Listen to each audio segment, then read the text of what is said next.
Buenas tardes, chavales.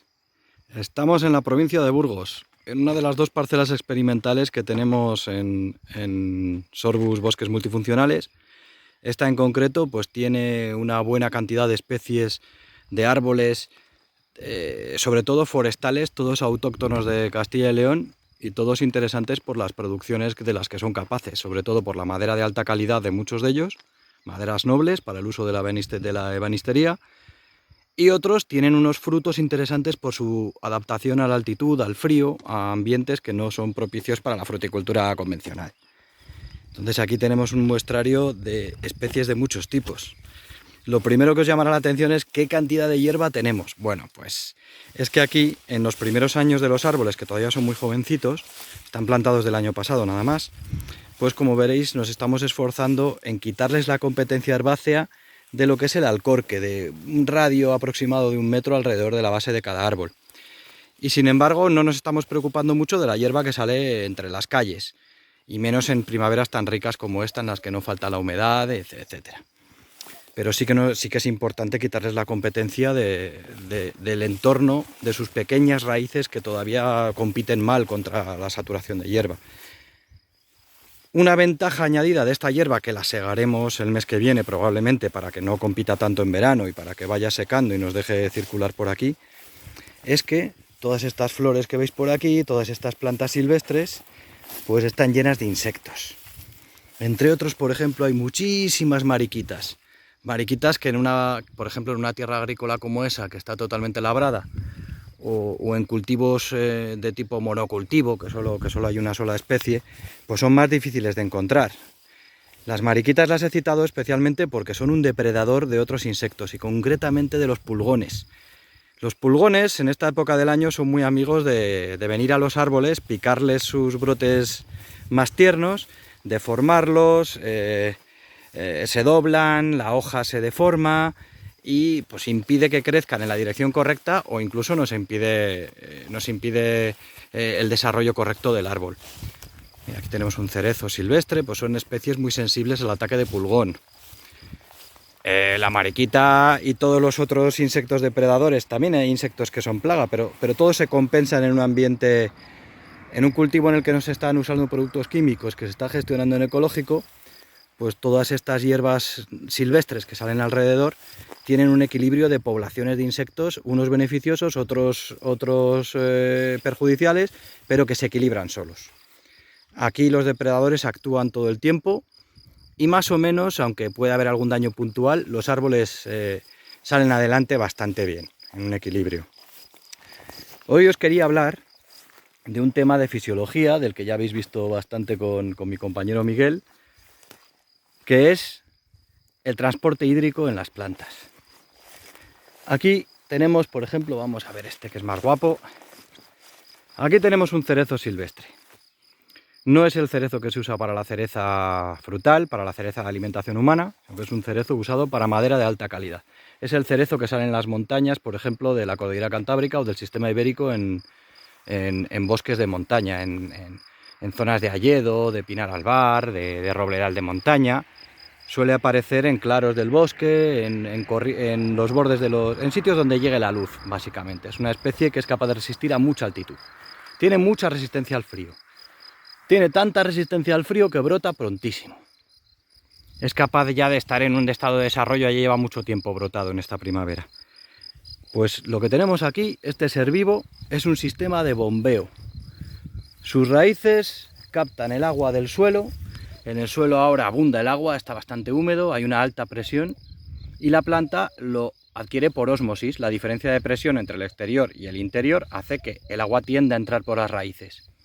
Al mismo tiempo, estas hojitas, como veis, pues tienen en su embés y en su haz una cutícula que las protege de la desecación, pero que está perforada por un montón de pequeños agujeritos que llamamos estomas. Estomas regulados por dos células oclusivas que se abren o cierran en función de las condiciones. Ahora mismo, con el aire seco, la temperatura alta, pues ahora mismo, y muy poca humedad en el aire, pues lo lógico es que el árbol esté transpirando. Ahora mismo estará soltando la humedad en forma de vapor por sus hojas, y esa succión ese efecto de succión que hace el agua al escaparse de la hoja y fluir hacia el aire, tira hacia arriba para que las raíces bombeen agua por todo el tronco, llegando a todos los órganos, a todas las hojas, donde cuando llega a una zona estomática y los estomas están abiertos, se evaporará la atmósfera. No es lo único que están soltando estas hojas, ya sabéis que gracias a la fotosíntesis que están haciendo con esta luz solar, toman la energía de los fotones de la luz, más el CO2 que están captando del aire, y lo transforman en azúcares para desarrollarse el árbol, y como residuo estarán soltando ese vapor de agua y también oxígeno, que es el residuo que luego nosotros respiramos. O sea que fijaos, si la labor es buena, retiran CO2 de la atmósfera, combatiendo el efecto invernadero, y al mismo tiempo nos dan oxígeno para respirar todos los animales, que no es poco. El cerezo tiene los vasos más estrechos, por lo tanto es un árbol capaz de brotar pronto, porque caso de que haya una helada, por ejemplo, en primavera de estas tan potentes, y que se hiele la columna de agua que tienen en su xilema, cuando se descongele porque sale el sol, sube la temperatura a mediodía, no se crearán burbujas, es muy difícil que se creen burbujas, por lo tanto la columna de agua, el efecto succión, seguirá funcionando bien. Sin embargo, aquí tenemos también nogales, que son más pequeños, que se pusieron de otro tamaño. Vamos a ver alguno. Vamos a ver, por ejemplo, este de aquí. Estos brotan mucho más tarde. O los fresnos de montaña que tengo allí. Son especies que brotan mucho más tarde. Y es que tienen los vasos muy amplios. Y tienen el vaso, si hay una helada, se congela, se vuelve hielo lo que hay dentro del xilema y reduce su volumen. Cuando se descongela, por culpa de esa reducción de volumen, es muy probable que se creen burbujas en ese vaso tan amplio. Si hay burbujas, si hay aire en algún proceso de la columna de agua que sube desde las raíces hasta la punta hasta los estomas de cada hoja, si hay burbujas en ese sistema, ya no va a funcionar la succión, no va a llegar el agua a todos los órganos de la planta, no va a llegar el fluido del xilema a todos los lados. En ese caso secará esos brotes. Por eso el nogal es una especie tremendamente débil ante las heladas de primavera. Cuando le pilla una helada de primavera ya en funcionamiento, ya brotado, ya con todo su desarrollo, es muy fácil que aparezcan los brotes quemados, los brotes negros, brotes que se han necrosado y ya no son viables. Tiene que rebrotar de las yemas a las que sí llegue todavía el fluido. Tiene que rebrotar muchas veces de yemas inferiores y conseguir que a partir de esas yemas se creen nuevas ramas, y a partir de ellas tendremos que seguir tirando otros años con el árbol, porque las que se helaron ya no funcionan, ya se han necrosado. Aquí tenemos también arces, tenemos mostajos, tenemos guillomos, que es una especie frutal muy típica de los ambientes calizos de Castilla y León, que resiste en sitios muy ingratos. Bueno, tenemos abedules, tenemos fresnos de 2 especies, tenemos Servales Sorbus domestica, tenemos también Sorbus aria, Sorbus terminalis, bueno, tenemos un montón de especies, tenemos tilos, y la verdad es que bien contentos estamos de poder trabajar con los seres vivos y ver cómo crecen, como este arbolillo que el año pasado lo pusimos siendo un arbolillo de 50 centímetros y ahora ya sobresale de un tubo que tiene más de 1,5 metros. O sea que muy contentos de estar en sitios como este.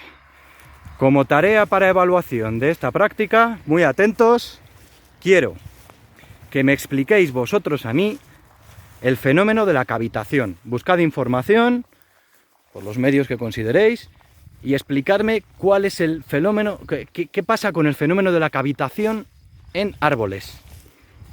¿Qué les pasa a los árboles con el fenómeno de la cavitación? ¿Qué es, cómo se produce y cómo afecta? Y me ponéis algún ejemplo. Y me gustaría que lo hicierais en un audio o en un vídeo y me lo enviéis. No tiene por qué ser largo o cortito. Buscad la información, ordenadla bien y contádmela de una manera con vuestras propias palabras, pero en qué afecta a los árboles de uso agrícola, de uso forestal, y sobre todo si hay alguna especie que sea más sensible, si lo encontráis por ahí en información, el fenómeno de la cavitación. Cavitación con V. ¿Vale? Cualquier duda ya me diréis. Venga, un saludo, me voy a poner aquí a cavar un poco tierra.